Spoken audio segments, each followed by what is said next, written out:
John Rawls es un filósofo político estadounidense perteneciente a la tradición liberal, cuya teoría del liberalismo político busca proporcionar un marco teórico que permita una unidad cívica justa en las democracias contemporáneas, a pesar de la diversidad de cosmovisiones que favorecen las instituciones libres. Considerado por muchos el filósofo político más relevante del siglo XX, Rawls estudió en las universidades de Princeton, Cornell y Oxford, donde tomó contacto con Isaiah Berlin. En 1962, Rawls se unió al cuerpo docente de la Universidad de Harvard, donde enseñó durante más de 30 años. La vida adulta de Rawls fue dedicada casi por completo a la erudición y a trabajar intensamente en sus escritos. No obstante, la conciencia de grandes injusticias en las sociedades modernas, incluida la suya, lo impulsaron a analizar cómo los ciudadanos, también más allá de sus fronteras, podrían reconsiderar profundamente su forma de organización política. La más renombrada y a la vez discutida obra de este autor, denominada en rigor con cierta humildad A Theory of Justice, una teoría de la justicia, de 1971, fue traducida al español como Teoría de la Justicia y publicada en 1979. En ella, Rawls delinea por primera vez la noción de justicia como equidad, idea que más adelante continuaría reformulando y precisando, especialmente en su libro Liberalismo Político, de 1993, y en una última revisión de la teoría llamada Justicia como Equidad, publicada en el año 2001, poco antes de su fallecimiento.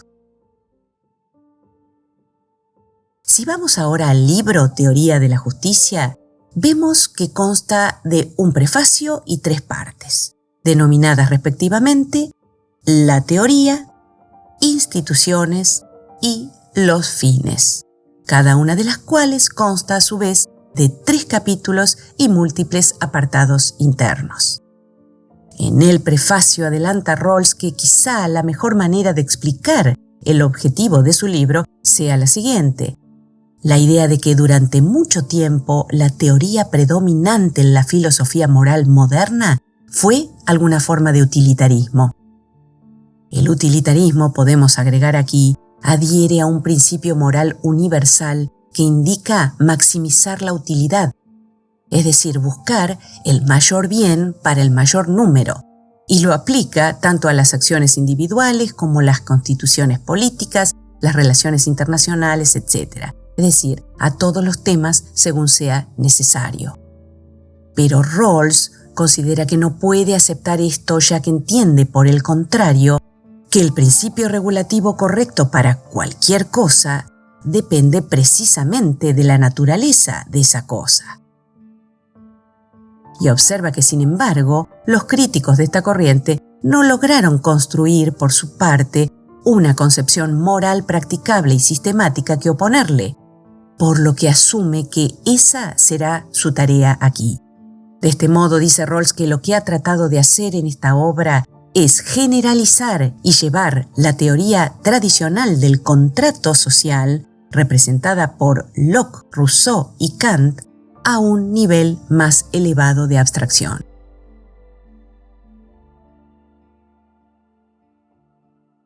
Si vamos ahora a la muy importante primera parte titulada La teoría, vemos que consta de 3 capítulos centrales. El primero, la justicia como imparcialidad; el segundo, los principios de justicia; y el tercero, la posición original. En el primer capítulo, titulado La justicia como imparcialidad, considerado por Rawls como introductorio, este autor adelanta gran parte de las ideas fundamentales de su teoría. Nos dice Rawls aquí que la justicia es la primera virtud de las instituciones sociales, como la verdad lo es a los sistemas de pensamiento. Y en respuesta al utilitarismo, que según Rawls no considera seriamente la distinción entre las personas en favor de las mayorías, agrega aquí la convicción de que Cada persona posee una inviolabilidad fundada en la justicia que ni siquiera el bienestar de la sociedad en conjunto puede atropellar. Es por esta razón por la que la justicia niega que la pérdida de libertad para algunos se vuelva justa por el hecho de que un mayor bien es compartido por otros. No permite que los sacrificios impuestos a unos sean compensados por la mayor cantidad de ventajas disfrutadas por muchos. Avanza entonces Rawls señalando que si bien de muy diferentes tipos de cosas se dice que son justas o injustas, nuestro tema aquí será la justicia social, y en particular la de la estructura básica de la sociedad, o más exactamente, el modo en que las grandes instituciones sociales distribuyen los derechos y deberes fundamentales y determinan la división de las ventajas provenientes de la cooperación social. Esto es así, dice, porque los efectos de esa estructura básica son muy profundos y están presentes desde el principio. Es que, en efecto, esta estructura contiene diversas posiciones sociales, y las personas nacidas en posiciones sociales diferentes tienen diferentes expectativas de vida, determinadas en parte tanto por el sistema político como por las circunstancias económicas y sociales que le tocan en suerte. De este modo, hay desigualdades especialmente profundas. No solo son omnipresentes, sino que afectan a las personas en sus oportunidades iniciales en la vida, y sin embargo, no pueden ser justificadas apelando a nociones de mérito o demérito, ya que provienen del nacimiento. Es a estas desigualdades de la estructura básica de toda sociedad, probablemente inevitables, destaca Rawls, a las que se deben aplicar en primera instancia los principios de la justicia social.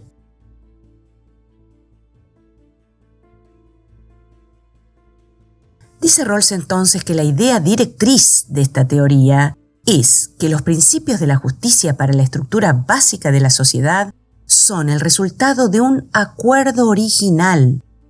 Son los principios que personas libres y racionales, motivadas por promover sus propios intereses, aceptarían en una posición inicial de igualdad. Y a este modo de considerar la cuestión lo denominará justicia como imparcialidad. Así, afirma Rawls que en la justicia como imparcialidad, la posición original de igualdad corresponde al estado de naturaleza en la teoría tradicional del contrato social.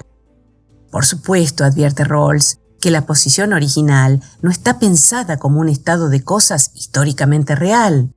Se la considera como una situación puramente hipotética, a la que Rawls agrega un concepto clave: el de velo de ignorancia. Es la idea de que nadie sabe cuál es su lugar en la sociedad, su posición, clase o estatus social, y nadie sabe tampoco cuál es su suerte en la distribución de ventajas y capacidades naturales como inteligencia, fortaleza, etc. Dice Rawls que supondrá incluso que los miembros del grupo no conocen sus propias concepciones acerca del bien, ni sus tendencias psicológicas particulares. Por lo tanto, los principios de la justicia serán escogidos tras ese velo de ignorancia, lo que asegura que los resultados del azar natural o de las contingencias de las circunstancias sociales no darán a nadie ventajas ni desventajas al escoger los principios. Rawls considera que las personas en la situación inicial escogerían dos principios bastante diferentes. El primero exige igualdad. ¿Pero en qué? En la repartición de derechos y deberes básicos. Mientras que el segundo mantiene que las desigualdades sociales y económicas, por ejemplo las desigualdades de riqueza y autoridad, solo son justas si producen beneficios compensadores para todos, y en particular para los miembros menos aventajados de la sociedad. Así, la idea intuitiva es entonces que, puesto que el bienestar de todos depende de un esquema de cooperación, sin el cual ninguno podría llevar una vida satisfactoria, la división de ventajas deberá ser tal que suscite la cooperación voluntaria de todos los que toman parte en ella, incluyendo a aquellos peor situados. Ya en el capítulo 2, titulado Los principios de la justicia, adelanta Rawls en forma tentativa una formulación un poco más precisa de los dos principios de justicia, y los enuncia así. Primero, cada persona ha de tener un derecho igual al esquema más extenso de libertades básicas que sea compatible con un esquema semejante de libertades para los demás. Y segundo, las desigualdades sociales y económicas habrán de ser conformadas de modo tal que a la vez que a. se espere razonablemente que sean ventajosas para todos, b. se vinculen a empleos y cargos asequibles para todos.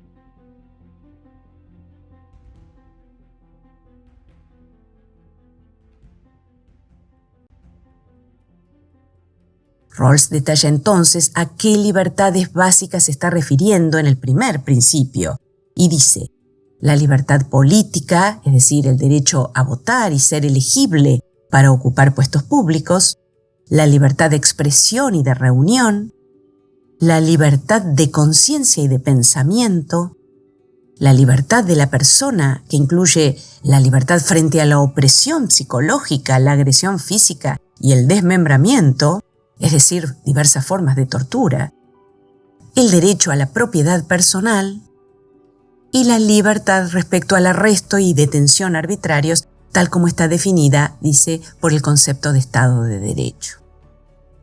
Estas libertades tendrán que ser iguales para todos, afirma, conforme al primer principio. Por su parte, el segundo principio, llamado también de la diferencia, insiste en que mientras que la distribución del ingreso y de las riquezas no necesita ser igual para cada persona, tiene, no obstante, que ser ventajosa para todos. Y al mismo tiempo, los puestos de autoridad y mando deben ser accesibles a todos. En suma, de estos dos principios se desprende que todos los valores sociales, libertad y oportunidad, ingreso y riqueza, así como las bases del respeto a sí mismo, habrán de ser distribuidos igualitariamente, a menos que una distribución desigual de alguno o de todos estos valores redunde en una ventaja para todos. La injusticia consistirá, por tanto, simplemente, según Rawls, en las desigualdades que no benefician a todos. Por otra parte, en el segundo principio se observa que esta interpretación liberal trata de corregir las diferencias inmerecidas de origen, al agregar la condición adicional del principio de la justa igualdad de oportunidades. Rawls entiende, por ejemplo, que el sistema escolar, sea público o privado, debería ser planeado para derribar las barreras de clase, los efectos arbitrarios de lo que Rawls denomina aquí la lotería natural. De este modo, los dos principios establecen para todos lo que Rawls denomina los bienes primarios, es decir, aquellas cosas que se supone que toda persona racional desea, cualesquiera que sean en detalle los planes racionales de vida que tenga. Estos son derechos, libertades, oportunidades, poderes, así como ingresos y riquezas. Es que, aunque en la posición original los contratantes no conozcan su propia concepción del bien, sus objetivos de vida, sí saben que prefieren más y no menos de los bienes primarios.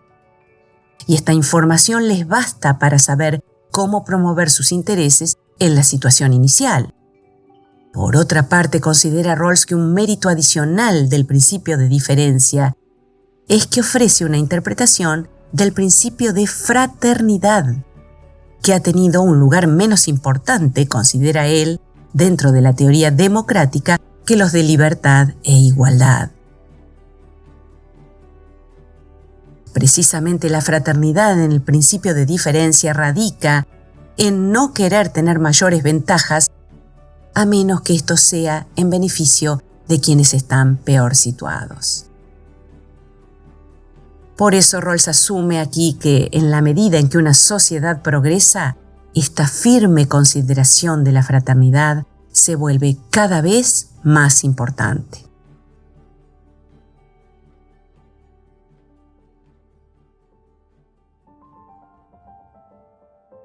Llegado al capítulo 3, titulado La posición original, agrega Rawls que, aunque la sociedad sea una empresa cooperativa para beneficio mutuo, está igualmente caracterizada tanto por un conflicto de intereses como por una identidad de estos.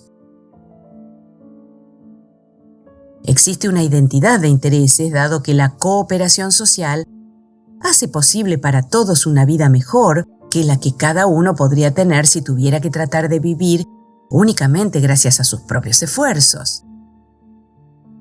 Pero también existe un conflicto de intereses, dado que las personas no son indiferentes a la manera como habrán de distribuirse los mayores beneficios mediante su colaboración, ya que con objeto de promover sus propios fines, cada uno preferiría una porción mayor que una menor. Las condiciones subyacentes que dan origen a estas necesidades son entonces las circunstancias de la justicia. Estas condiciones pueden dividirse en dos clases, afirma Rawls. En primer lugar están las circunstancias objetivas de escasez moderada, dado que en toda sociedad los recursos son limitados, por lo que es fundamental regular su distribución de manera justa y equitativa. Pero también están las circunstancias subjetivas, que indican que aunque las partes tienen efectivamente necesidades e intereses semejantes, saben también que tendrán, no obstante, sus propios planes de vida, lo que las llevará a tener diferentes fines y propósitos, así como diversidad de creencias filosóficas, religiosas y de doctrinas políticas y sociales que conducirán a exigencias conflictivas acerca de los recursos naturales y sociales disponibles. Es que si estas circunstancias no existieran, piensa Rawls, no habría ninguna ocasión para que se diera la virtud de la justicia, del mismo modo que, dada la ausencia de amenazas vitales y corporales, no hay oportunidades para desarrollar el valor físico. Rawls agrega aquí ciertas condiciones formales que parece razonable imponer a las concepciones de la justicia, y dice, en primer término, los principios deberán ser generales. Esto es, tiene que ser posible formularlos sin el uso de palabras como nombres propios o descripciones bien definidas. En segundo lugar, los principios tienen que ser universales en su aplicación. Tienen que valer para todos por ser todos personas morales. Una tercera condición es la del carácter público, el cual surge naturalmente del punto de vista contractual. Las partes suponen que están escogiendo principios para una concepción pública de la justicia. Otra condición adicional es que una concepción de lo justo tiene que imponer una ordenación de las demandas conflictivas. Y la quinta y última condición es la de tener un carácter definitivo. Las partes han de considerar al sistema de principios como tribunal supremo de apelación en materia de razonamiento práctico. Un buen razonamiento a partir de estos principios es, afirma Rawls, concluyente. Todavía situado en este capítulo 3, señala Rawls que los dos principios de justicia surgidos bajo estas condiciones están en relación con la regla maximin para escoger en condiciones de incertidumbre, tales como las que se dan tras el velo de ignorancia, según el cual nadie sabe en qué lugar le tocará vivir. Por lo tanto, Rawls está convencido de que los dos principios de la justicia serían escogidos, dado que las partes se ven forzadas a protegerse a sí mismas en contra de la contingencia de estar en el peor lugar social cuando se levante el velo de ignorancia. La idea es entonces maximizar los mínimos que le tocarían en el reparto a la persona peor situada en su sociedad.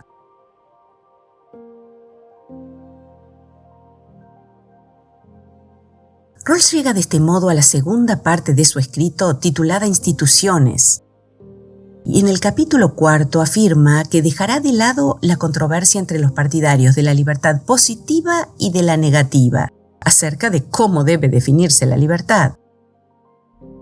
Por tanto, supondrá simplemente que cualquier libertad puede ser explicada con referencia a tres cosas: los agentes, las restricciones o límites de los que están libres o no, y aquello que tienen libertad para hacer o no hacer.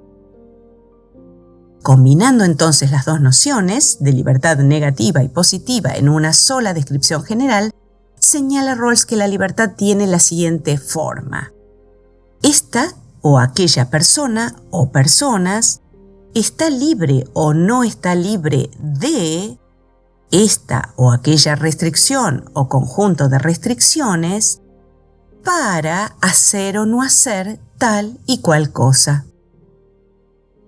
Aclara también aquí Rawls que el Estado no debe interferir en los sistemas de creencias de los ciudadanos y por tanto no se ocupa de doctrinas filosóficas y religiosas, sino que solo regula la búsqueda que hacen los individuos de sus intereses morales y espirituales, conforme, eso sí, a los principios de una sociedad bien ordenada.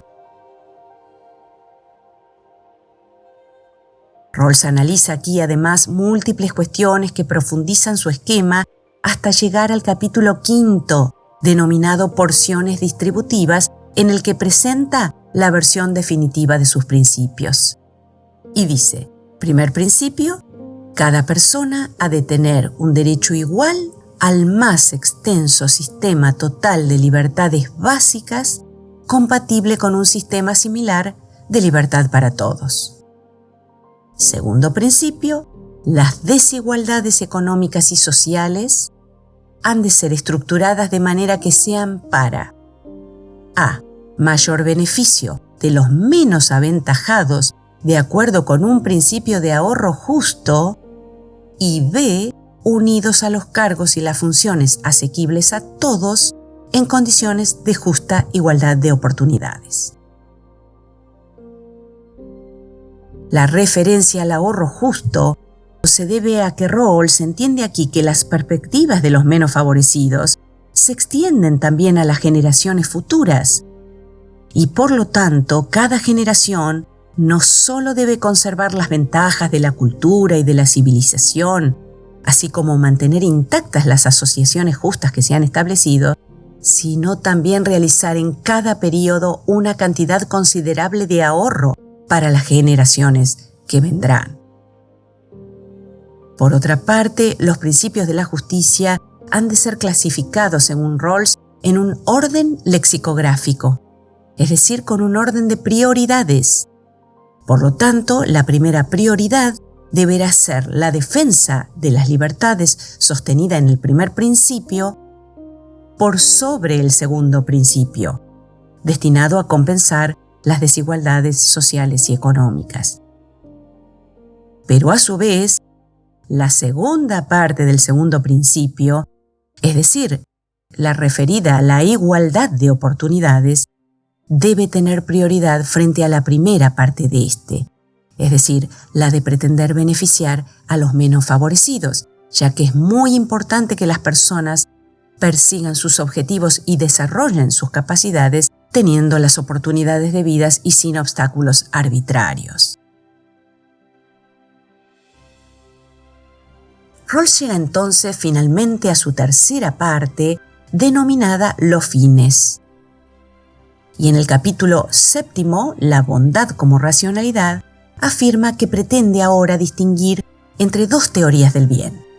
Por un lado está lo que él llama la teoría tenue del bien, que alude a los bienes primarios ya mencionados en el análisis de los principios de la justicia. Pero ahora se referirá a la teoría completa del bien, que consiste, dice, en aplicar la definición del bien a los proyectos de vida. Afirma Rawls que el proyecto racional para una persona determina su bien. Un individuo dice quién es al describir sus propósitos y sus motivos, lo que pretende hacer en su vida. Y dice que, en efecto, con ciertas salvedades, podemos pensar que una persona es feliz cuando está en vías de una realización afortunada, más o menos, de un proyecto racional de vida, trazado en unas condiciones más o menos favorables, y si esa persona confía razonablemente en que su proyecto puede llevarse a cabo. Un proyecto racional debe, por tanto, presuponer los bienes primarios, dado que, como ya se adelantó, estas son las cosas que en general se necesitan para llevar a cabo con éxito esos proyectos, cualquiera que estos sean.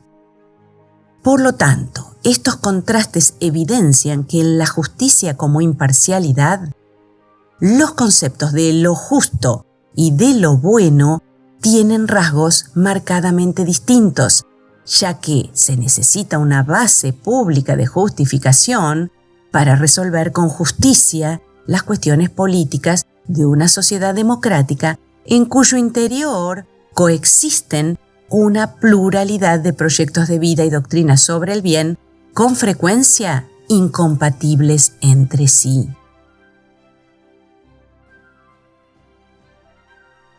De este modo continúa Rawls su análisis en los capítulos 8, el sentido de la justicia, y 9, el bien de la justicia. Y afirma que una vez que hemos captado esta concepción, podemos en cualquier momento mirar al mundo social desde el punto de vista requerido. Así, su expectativa es que a través de esta teoría sea posible observar nuestro lugar en la sociedad sub specia aeternitatis, es decir, contemplando la situación humana no solo desde todos los puntos de vista sociales, sino también desde todos los puntos de vista temporales, ya que también han sido consideradas las futuras generaciones. Por eso afirma Rawls en el importante párrafo con el que cierra su verdaderamente monumental obra: la perspectiva de la eternidad no es una perspectiva desde un cierto lugar más allá del mundo, ni el punto de vista de un ser trascendente. Más bien, es una cierta forma de pensamiento y de sentimiento que las personas racionales pueden adoptar en el mundo. Y al hacerlo así, pueden, cualquiera que sea su generación, integrar en un solo esquema todas las perspectivas individuales y alcanzar en conjunto unos principios reguladores que pueden ser confirmados por todos al vivir de acuerdo con ellos, cada uno desde su propio punto de vista. La pureza de corazón, si pudiera alcanzarse, consistiría en ver claramente y en actuar con indulgencia y dominio propio desde esta posición.